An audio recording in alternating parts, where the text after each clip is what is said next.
Ambassador Sarah Chen walked through the massive halls of Nexus Station. The space station was bigger than most cities on Earth. Tall alien beings moved past her, their eyes looking down at the small human woman. Some had forearms, others had scales instead of skin, a few had tentacles where humans had hair. Sarah had seen it all before, but she still felt small among them. She carried a simple briefcase in her hand. Inside were documents that could change everything for humanity. Today's meeting was supposed to be about mining rights in the outer rim of the galaxy, but Sarah knew it was really about much more than that. The Galactic Council had ruled the galaxy for thousands of years.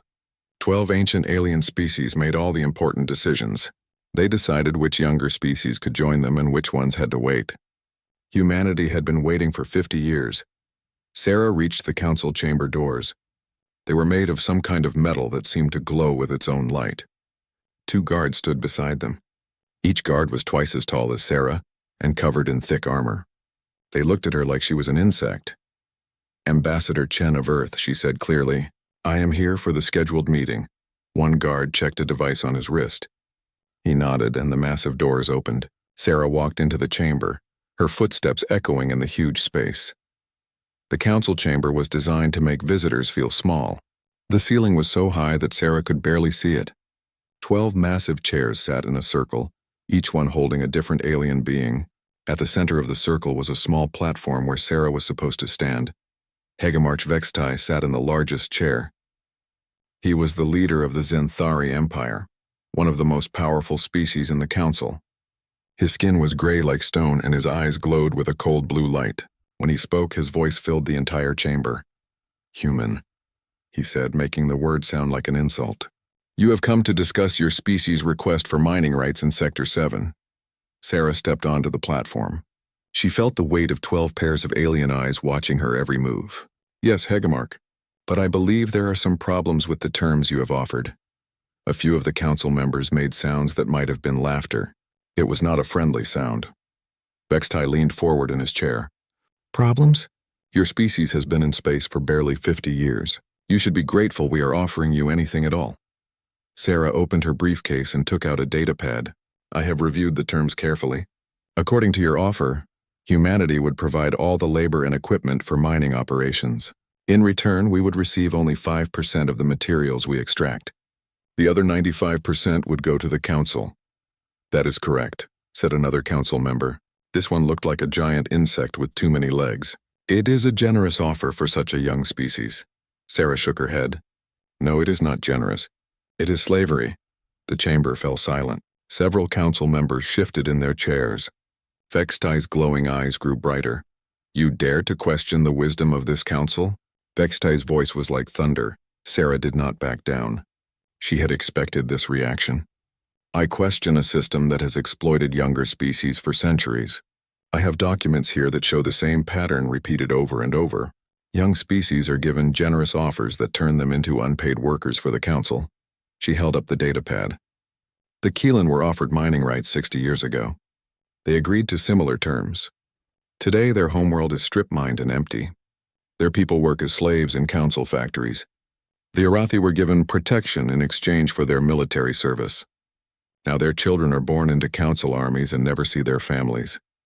More council members were making angry sounds now. Vextai stood up from his chair. He was even taller than Sarah had thought. "These are lies," he said. "The council brings order and peace to the galaxy. We protect younger species from the dangers they cannot understand." Sarah looked up at him without fear. "You exploit them. You take their resources, their people, their freedom, and you call it protection. Enough." Vextai's shout echoed through the chamber. "You forget your place, human. Your species exists only because we allow it. We could end your civilization with a single command." Sarah smiled, but it was not a happy smile. "Is that a threat, Hegemarch?" "It is a fact," Vextai said. "And now you will learn what happens to those who show disrespect to this council." The other council members began to speak at once. Sarah could not understand all their languages, but she knew they were deciding her fate. After a few minutes, Vextai raised his hand for silence. "Ambassador Chen," he said formally, "this council finds you guilty of disrespect and sedition. Your diplomatic immunity is hereby revoked. You will undergo neural reconditioning to correct your faulty thinking." Sarah felt cold inside, but she kept her face calm. Neural reconditioning was something she had hoped to avoid. The process would erase her personality and replace it with one that obeyed the council without question. The procedure will be broadcast across the galaxy, Vextai continued. Let all species see what happens to those who challenge the rightful order. Guards moved toward Sarah from all sides. She did not try to run. Instead, she looked directly at Vextai and spoke clearly so her words would be recorded. You have no idea what you have just done, she said. Earth remembers everything. Every broken promise, every species you have destroyed, every life you have ruined. We remember it all, Vextai laughed. Your Earth is nothing. A small planet with primitive apes who barely learned to leave their own star system. What could you possibly do to threaten the council? Sarah was still smiling as the guards reached her. You are about to find out. The guards placed metal restraints on her arms and legs. As they led her away, Sarah's words echoed in the chamber. Earth remembers everything. Many light years away, on a small blue planet in an unremarkable star system, something began to change. Deep beneath the Swiss Alps, in a facility that did not appear on any map, a red light started blinking. The facility had been built decades ago, back when humanity first learned they were not alone in the universe. Most people had forgotten it existed. But the computers inside had been waiting patiently, watching signals from across the galaxy, ready for a specific command.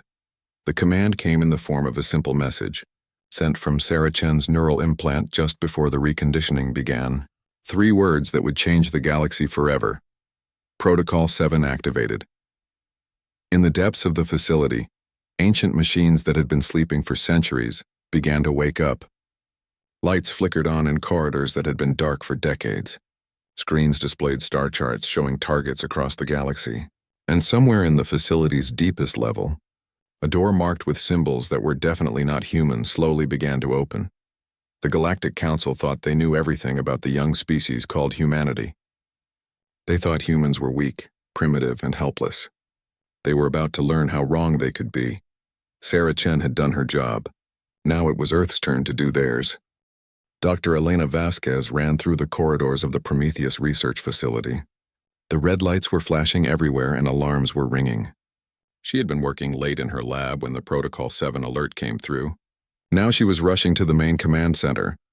Elena was a xenoarchaeologist, which meant she studied the remains of ancient alien civilizations. For the past 20 years, she had been working on humanity's greatest secret. A secret that was about to change everything. She reached the command center and saw President Martinez standing in front of a huge screen. General Harrison was beside him, his face grim. At the center of the room stood a woman that everyone called the Curator. Elena had never learned her real name. The Curator was in charge of the Prometheus facility and all its secrets. Elena, the president said when he saw her. Good, you're here. Tell me we're ready. Elena looked at the screen. It showed a star map of the galaxy with thousands of red dots scattered across it. Each dot represented something that had been hidden for a very long time. The installations are responding, Elena said. All 2,743 of them. They've been sleeping for millions of years, but they remember their purpose. The president nodded. And Chen? The procedure is complete, General Harrison said quietly. The council broadcasted across the galaxy an hour ago. Ambassador Chen is gone. They replaced her mind with one that will obey them without question. Elena felt sick. Sarah Chen had been her friend. They had worked together to prepare for this day, hoping it would never come. But the Galactic Council had forced their hand. Tell me again how we got here, President Martinez said. I need to be sure we're doing the right thing.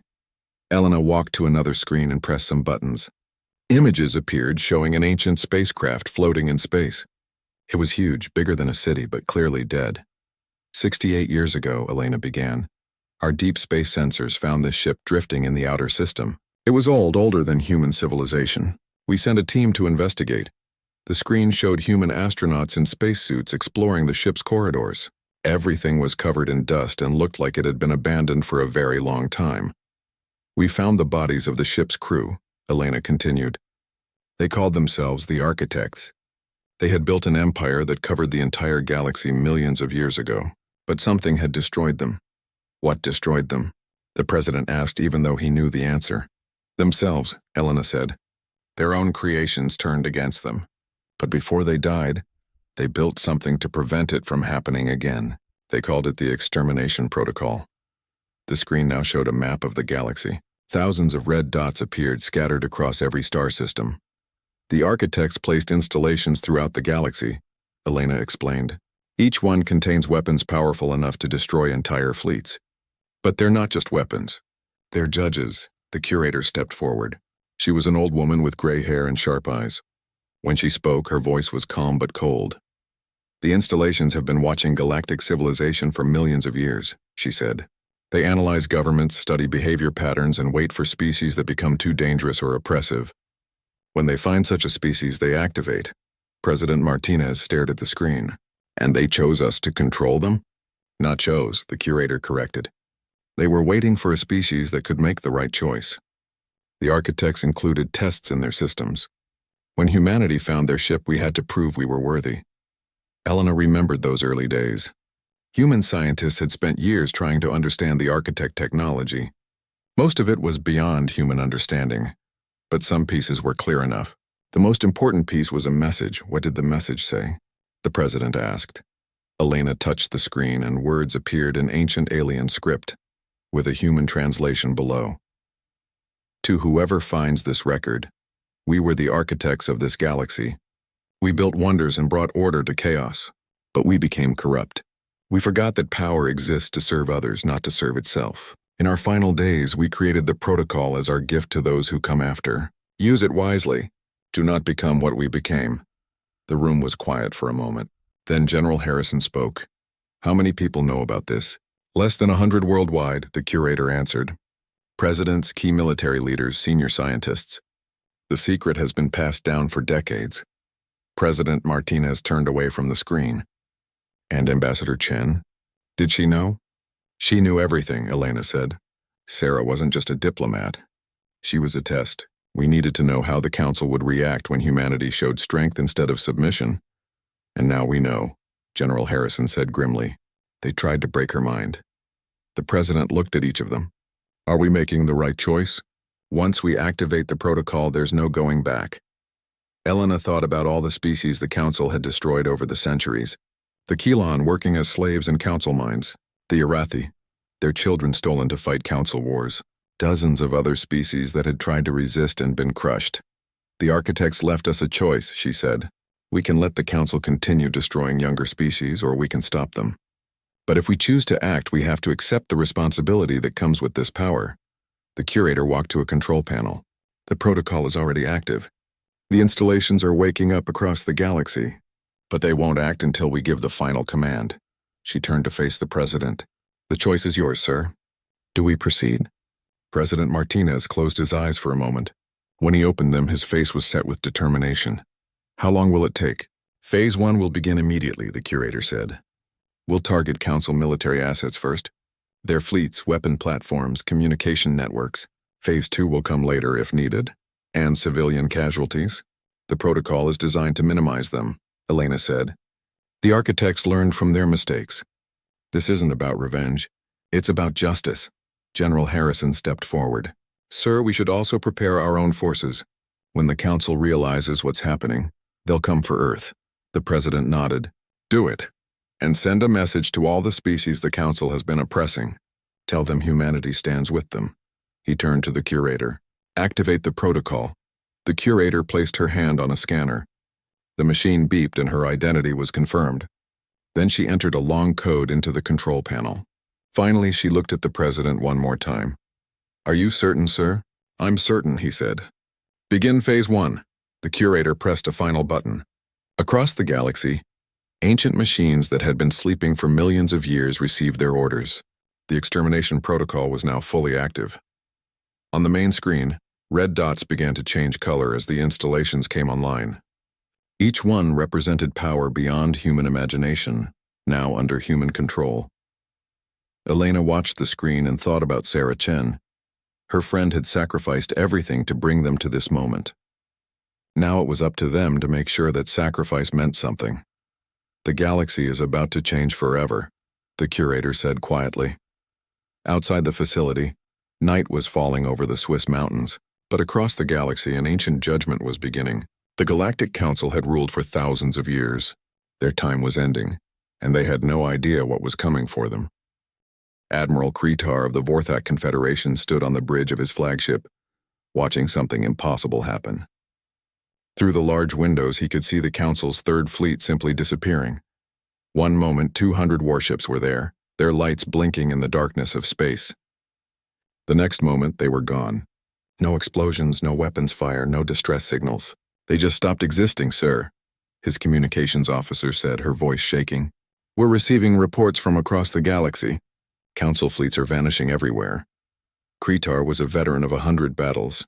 He had fought pirates, rebels, and monsters from the dark spaces between stars, but he had never seen anything like this. Show me the reports, he ordered, the main screen filled with data from across the galaxy.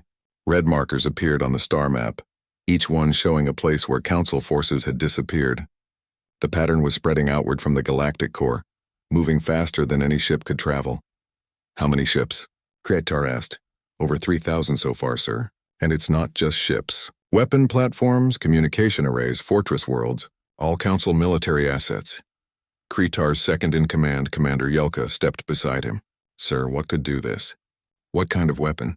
Before Kretar could answer, another officer called out from across the bridge. Admiral, something's happening to Fortress Prime. The screen switched to show the Council's most powerful military base. Fortress Prime was built inside a hollowed-out moon and protected by energy shields that could stop planet-killing weapons.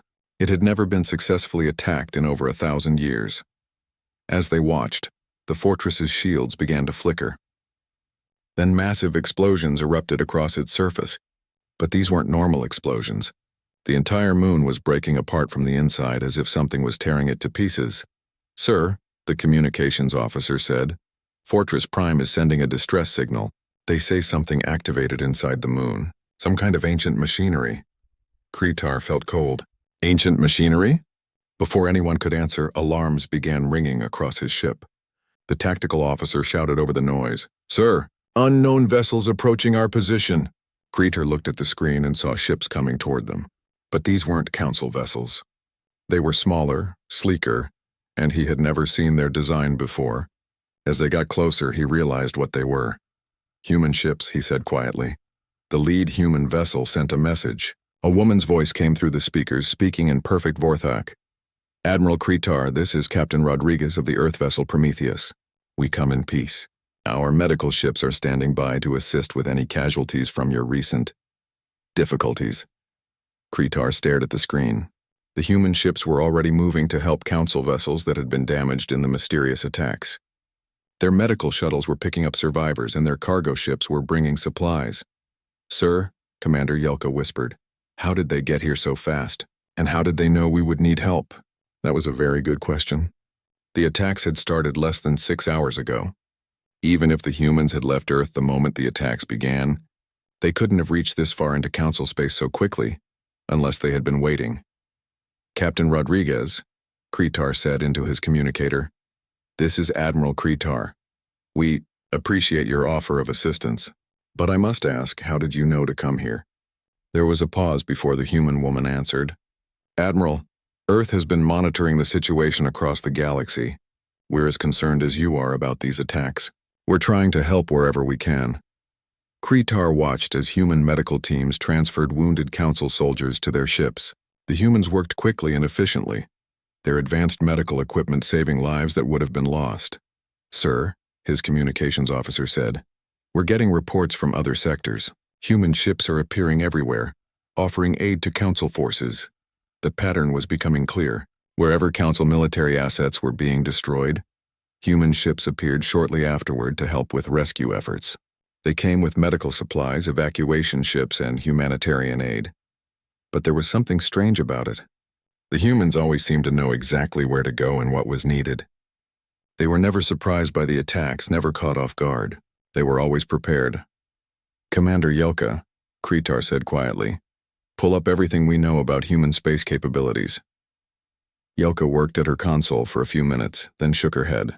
Sir, according to Council records, humans don't have the ships or technology to do what we're seeing. Their fastest vessels should take weeks to travel these distances, not hours. Kretar was beginning to understand, unless they were already here. Sir? Think about it, Commander. The humans are everywhere we need them exactly when we need them. They have supplies for every situation, medical equipment for every species. This level of preparation doesn't happen overnight. On the screen, more human ships were arriving. Some carried food for refugee populations. Others brought construction equipment to help rebuild damaged stations. Still others carried diplomats who began organizing peace talks between species that had been fighting. "Sir," the communications officer said, "incoming message from Hegemarch Vextai, Priority 1.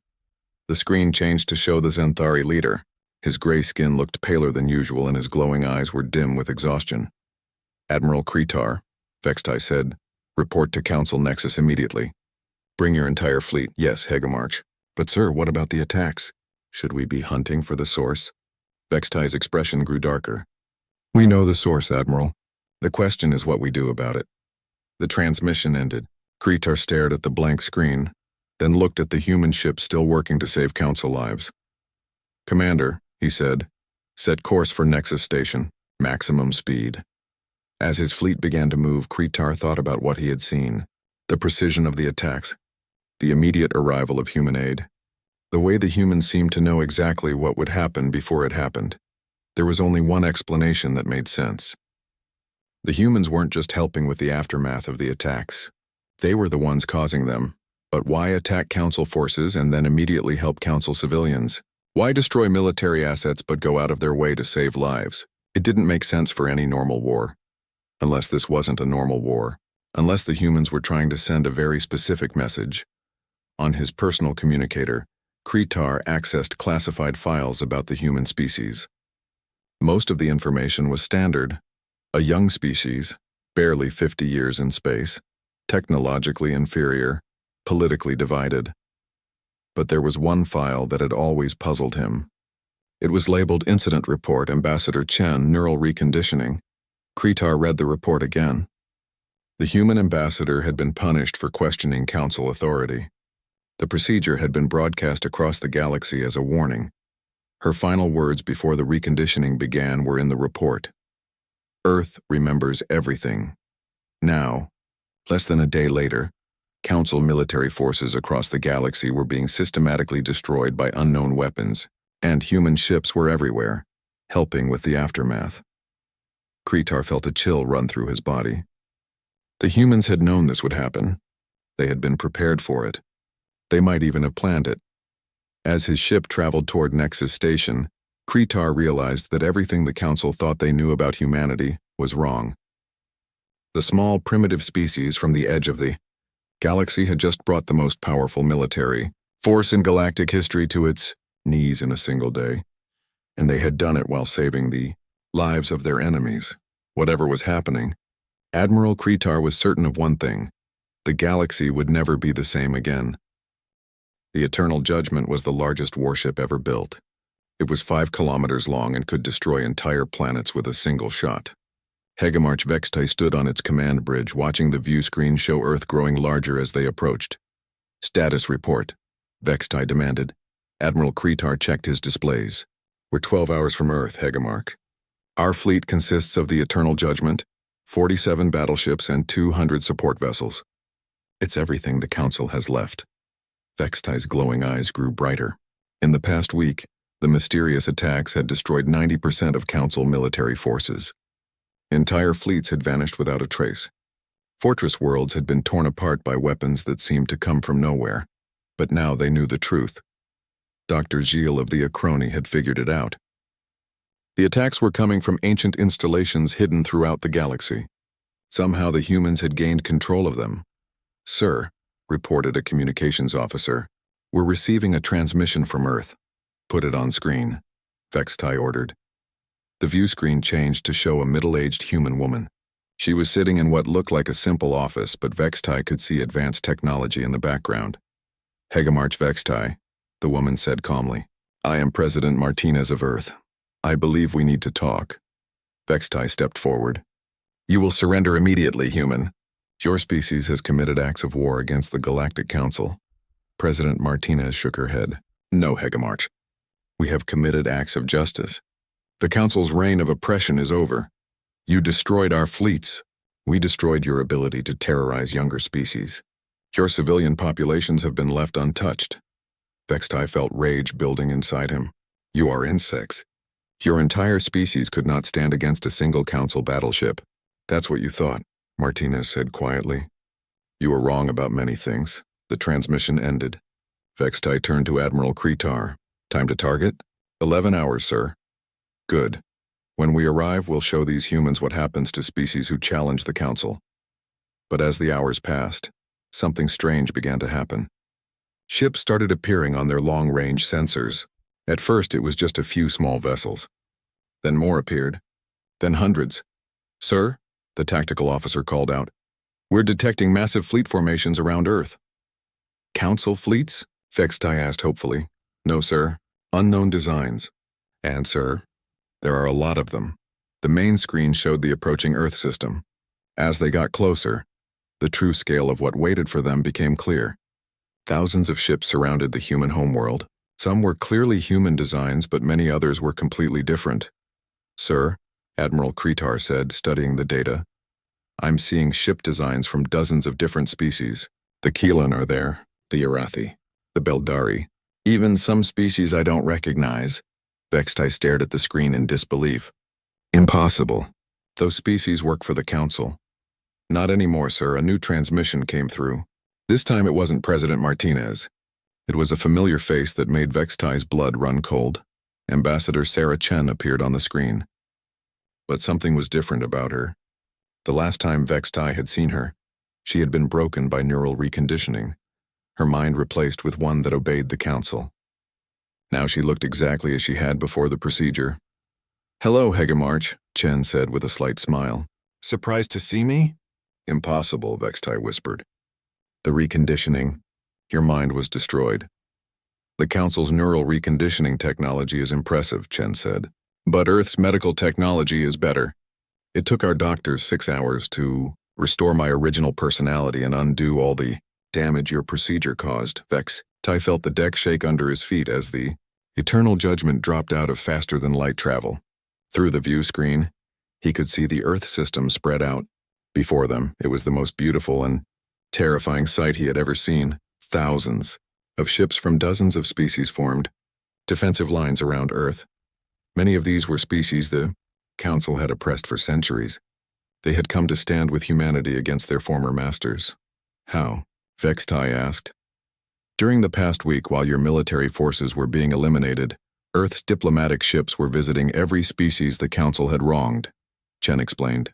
We shared our medical technology, our manufacturing techniques, our defensive systems. We offered them something the Council never did, true partnership instead of slavery. Sir, Admiral Kretar said quietly, we're receiving targeting locks from multiple sources. Every ship in their fleet has weapons pointed at us, Chen continued speaking. We know you have a planet-killer weapon on that ship, Hegemarch. We know you came here to destroy Earth's population. But I want you to understand something important. The screen split to show tactical displays. Red markers appeared around every ship in the Council fleet. Every vessel in your fleet is currently being targeted by the same ancient installations that destroyed your other forces, Chen said. But unlike those attacks, you'll see these ones coming. The installations are decloaking now. Vextai watched in horror as massive structures appeared throughout the system. They had been invisible, hidden by technology beyond Council understanding. Now they revealed themselves. Weapons platforms the size of space stations, clearly ancient but obviously functional. You have two choices, Chen said. You can fire your planet-killer weapon at Earth. You might succeed in destroying our world. But if you do, every ship in your fleet will be vaporized before your weapon finishes charging. Or you can choose to talk. Sir, the weapons officer called out. The planet killer is ready to fire on your command. Vextai looked at the screen showing Earth. It was a small blue world, home to billions of humans. He could destroy it all with a single command. But doing so would mean the death of every Council member aboard these ships, including himself. There's something else you should know, Chen said. The installations aren't just weapons. They're judges.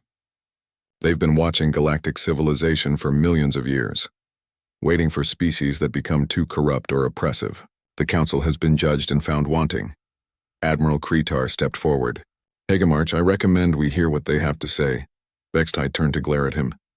You would negotiate with these insects? Sir, look around us. The Council's military force is broken. Our subject species have rebelled. The humans have technology we don't understand and weapons we can't fight. If we attack now, we die. If we talk, maybe some of us survive. Vextai stood in silence for a long moment. Everything he had believed about the galaxy was crumbling around him. The Council's superiority, their right to rule, their destiny to bring order to chaos, all of it was being destroyed by a species they had dismissed as primitive. What do you want? He finally asked. Chen's expression became serious. We want to build something better than what the Council created.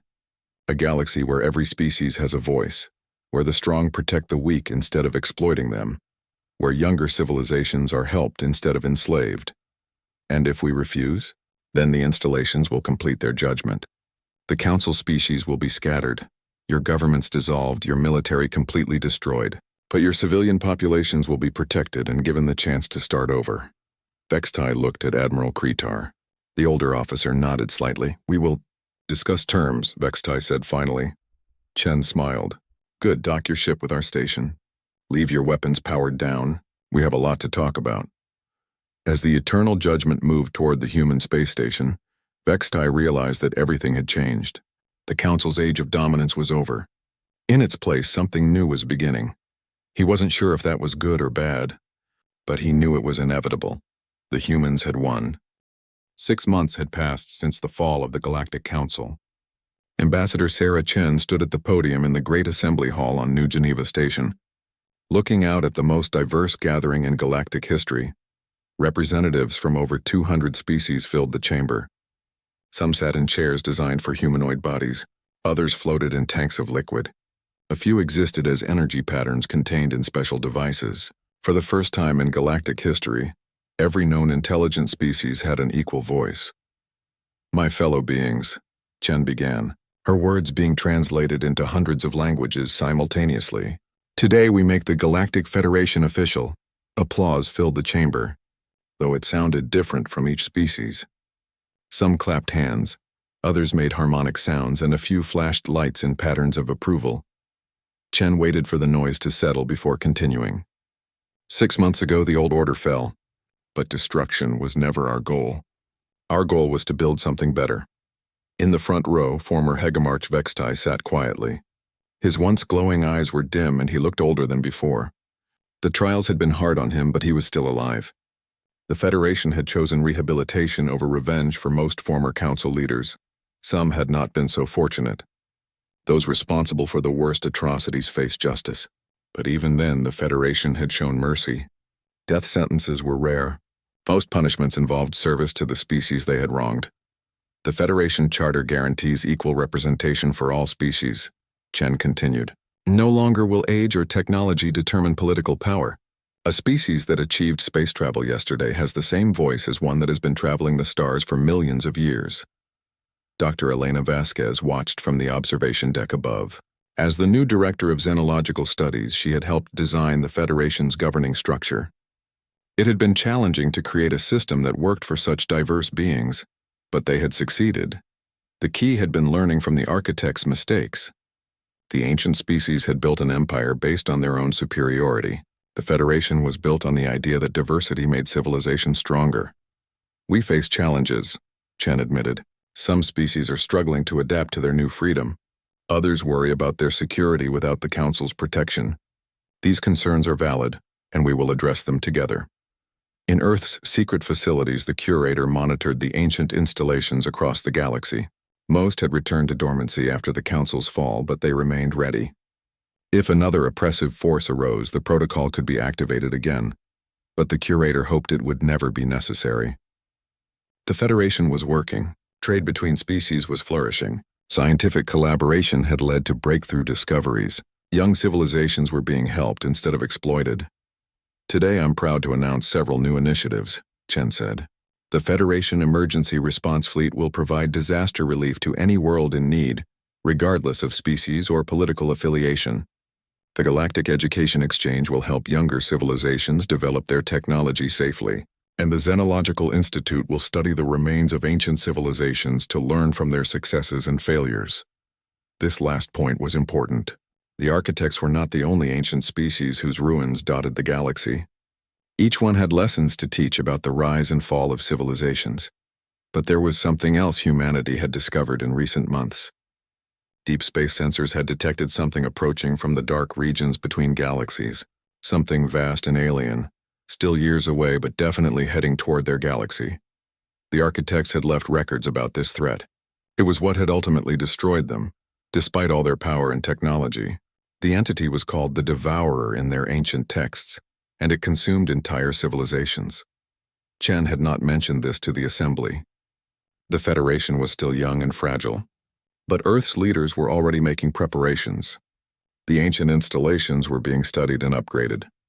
New technologies were being developed. Alliances were being strengthened. The architects left us a warning, Chen told the smaller group of Federation leaders later that day. Something is coming. Something that destroyed them despite all their power. President Martinez leaned forward in his chair. How long do we have? Our best estimate is 15 to 20 years, Dr. Vasquez said. Maybe less if it's moving faster than we think. General Harrison, now head of Federation Defense, studied the star charts. What are we dealing with exactly? The architect records are incomplete, Vasquez admitted. They call it the Devourer. It seems to consume the life force of entire species, leaving dead worlds behind.